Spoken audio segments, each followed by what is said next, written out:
Hi everybody, Dan Illman here with some exciting news. DRF Formulator, the gold standard in past performance information, is now free, exclusively on DRF Bets. Join DRF Bets with the promo code WINNING, get a $250 first deposit match bonus, a $10 free bet, and free Formulator already uploaded to your account. Access Formulator's premium features, including sortable trainer stats, race replays, personalized trip notes, and lots more. Free Formulator, exclusively on DRF Bets. Dan Illman, Mike Beer kicking off the 20-cent Rainbow Pick 6 at Gulfstream Park on Pegasus World Cup Saturday with some graded stakes action. Let's take a look at the field for the WL McKnight. It's a grade 3 going a mile and a half, 3 turns on the Gulfstream Park turf. $200,000 is the purse. There is an overflow field in this race, Mike, and Abaan is actually cutting back in distance. He took him all the way going 2 miles last time out. I'm really not sure how to evaluate 2-mile races other than that horse never felt any pressure at any point. Yeah, basically walked around the track there. But it's nice to know that you don't have to worry about distance in races like this. And I feel like with that horse, at least you don't have to worry about distance. We'll see. To me, Dan, there was just no standout in this field. I felt like a lot of different horses can win, and ultimately trips were going to be very important. We take a look at the Timeform US pace projector for the McKnight, and we know that the 10 Abaan likes to be close to the pace. I would expect him to be close. I have no idea what we're going to get from the 2 Oriental triggers stretching out off some dirt races. While Temple is fast, I think he opts for the same trip every time, which seems to be the pace tracking ground saving trip. Maybe King Cause does make the lead. I think King Cause and Abaan will be 1-2 going into the first turn. Yeah, I won't disagree with that. I don't know if I necessarily agree that it's going to be a fast pace in this race, Dan, but maybe they won't be walking early. It'd be nice to see that after, spending most of my time handicapping these New York turf races where they're always slow. Temple is a very honest horse. He was second in this race last year. He got wired by Tide of the Sea, and I thought he ran pretty well, and he was reclaimed by Michael Maker for $80,000 2 starts back. Let's watch his first race for Maker back in December at Aqueduct. This race was at a mile and a 16th, and Temple got his usual trip. Right in behind the lead. It seems like he gets that spot every time. He's going to get to the outside now. He's going to come with a 1-paced run. And he's very, very consistent. He'll likely get a good trip yet again, and he's a logical contender. Yeah, clearly a horse who can win this race. It's interesting to see the replay we're showing right now, Dan, because they cut him all the way back to a mile and a 16th there, and it felt like it might have really worked against him. You saw him trying there to unwind at the end of the race. Just too short for him. Stretching back out could really work. I'm not a huge fan of this horse's. I know that he can win this race, though. I do think he's going to get a good trip in here. I guess I could use him somewhere. I'm not going to use him on top, though. The number 2 Oriental Trigger raced a couple of times on turf in his native Argentina without much success. He pulled off a big shocker on dirt last time out, but he's stepping way up in class, stretching way out in distance. I'm going to pass, even though he'll be a good price.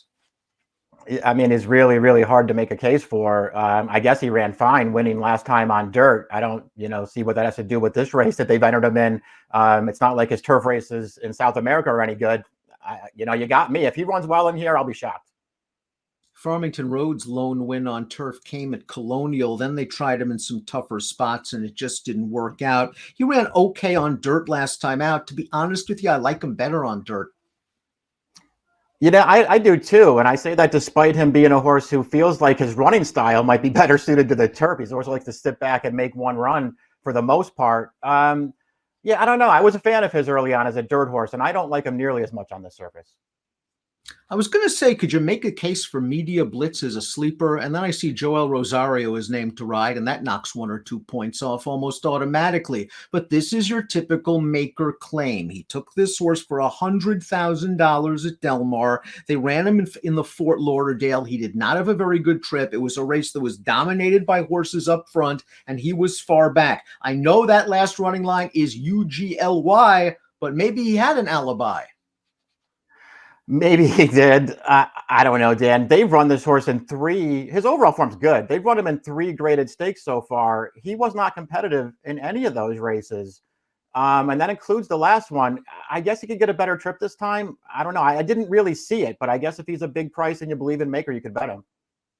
Here's another Maker, the number 5 King Cause, expected to be on the lead. Maker did a good job with this horse. He won at Saratoga in the summer of 2020. Then he disappeared for a year. You never know what you're going to get with these horses, but for the most part, he's come back in good form. Throw out the dirt race. He's been right there, including this race. Finally got through his entry-level allowance condition at the Big A on November the 11th, and his tactical speed suited him very well in this race because he got up close and he outsprinted the closers.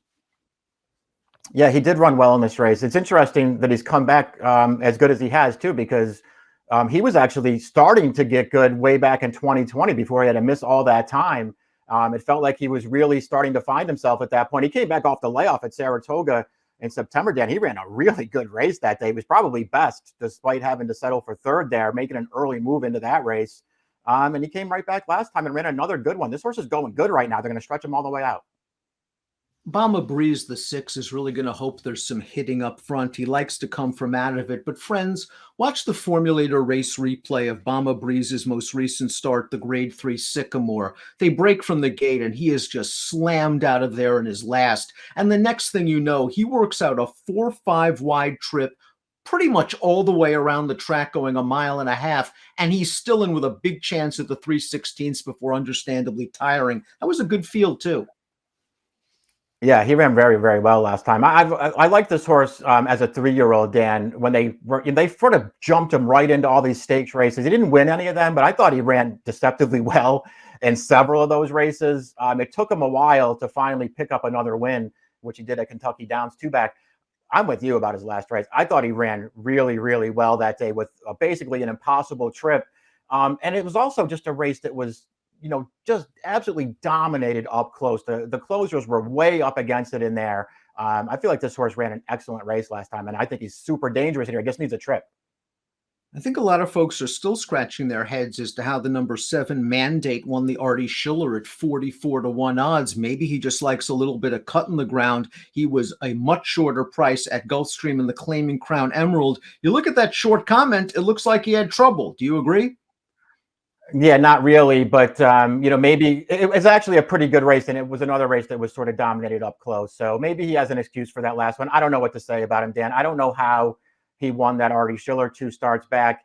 And he did it. It's not like he lucked into that win at a big price that he actually made a long run. He carried it all the way, and he somehow got the job done with a 94 buyer.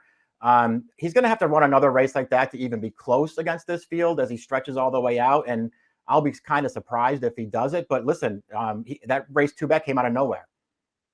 I could use the 8 Baker's Bay somewhere, your typical late developing Shug McGahee trainee making his 6-year-old debut. The first time they stretched him out in distance, he scored at Aqueduct. He ran in that Louisville 2 starts back at Churchill behind a very good turf marathoner named Arklow. And I kind of thought he was in and among horses going into the 3rd turn, and he was out with a chance in the stretch and just wasn't as good as those horses. But I think he does fit with these. Yeah, I don't disagree with that. I want to see what kind of price he is before I decide if I'm going to try to use him somewhere. I got to be honest, I didn't love his last race. I get, it was off of a little bit of a layoff there for Shug. So maybe that's enough of an excuse where he just sort of took that 3-wide tracking trip and was just grinding away through the stretch without enough to get there. I don't know. I could go either way on this horse. I would want him to be a pretty big price if I was going to use him. Glynn County, the number 9, ran into some good competition last year. Tribhuvan in the UN, then was 3rd in the 2 Emmys. I thought that was actually a pretty good race. The Mr. D won by 2 Emmys, a completely paceless race, and he actually ran on a little bit to be 3rd behind one of the best turf horses in the country in domestic spending. I thought he was okay at Kentucky Downs, and I don't know what happened last time out in the Sycamore. That was disappointing as the favorite. Yeah, he didn't run well last time, and maybe that's why Maker stopped on him and gave him a little bit of time off. I suppose it could help this horse turn it around because his races prior to that, I feel like most of them would give him some kind of a chance in here.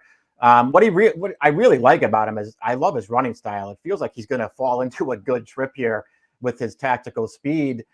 Those things I like. His last race, I don't like. The morning line, I certainly don't like. If he's going to be around 3-1.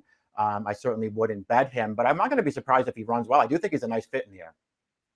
The 10 Abaan began his career and he was going nowhere fast. Then Todd Pletcher stretched him out, got him to the turf, and he has been a completely different horse. 5 turf starts, 3 wins, 2 seconds, including the stakes score in the H. Allen Jerkins. And this is a 2-mile race. And as we watch Abaan, you're going to see him clear into the stretch. And this is exactly the way it was all the way around. Him 2 lengths clear and everybody else can't get close. Yeah, right. I feel like if you look at your formulator PPs, it says fractions unavailable because they're embarrassed to put them in. These horses were they were crawling early in this race. Nobody makes up an inch of ground in here. This horse had all the best of it. Obviously, he stays very well to the end. He was drifting a little bit there. I don't know if that's such a big deal. Listen, I get all the things that I guess people would like about this horse, and maybe he'll just go right to the front here and be tough to catch. But who wants this horse at 2-1 against this field? In effect, the number 11 is going to need some pace and race luck. He hasn't been good out of the gate in his last 2. He also didn't show much in those races, although he was in against World Cup turf contender, never surprised in the Tropical Park Derby. And then he was in the Hollywood Derby where he was completely overmatched. Little bit of class relief here for a horse that had mild trouble in the Hall of Fame when he was 3rd over the summer. He needs to run a career best. Yeah, I didn't really see it with this horse, Dan. There was a brief period of time last summer I felt like he had a chance to turn out to be pretty good. It just hasn't happened. And Sole Volante just hasn't panned out. He won the Sam F. Davis in 2020, was 2nd in the Tampa Bay Derby, ran in 2/3 of the Triple Crown that year, and now he's a turf horse without much speed. I can see him come late to get a piece, but his recent form's somewhat uninspiring. He is coming out of that Fort Lauderdale that was controlled up front, and the prior race, the Sycamore, similar situation. Yeah, I'm not done with this horse yet. We'll see. He's another horse. I hate his running style because you know where he's going to be early. He certainly wants that pace projector we saw earlier to be true. So he has some kind of a setup. But listen, we talked about the Sycamore already, Dan. The closers really had no chance in that race. This horse was last. He was forced very, very wide around the final turn of that race. I actually felt like he ran a deceptively good race. And, sort of the same thing last time. What chance did he have trailing that field while Doswell just controlled things up front? I actually felt like he was the only horse in that field who made any kind of a run through the stretch to get as close as he did. I can't say that I love him in here, but I'm using him. The other 3 are on the also eligible list, so we'll go for our top picks in the Grade 3 W.L. McKnight Stakes. We're in agreement looking at a price. We watched Bomba Breeze's last trip. We thought he ran pretty well. Mike liked him early on, and I agree. He ran some good races as a 3-year-old. And if he's close to that 12-1, I just think he's a play at those odds.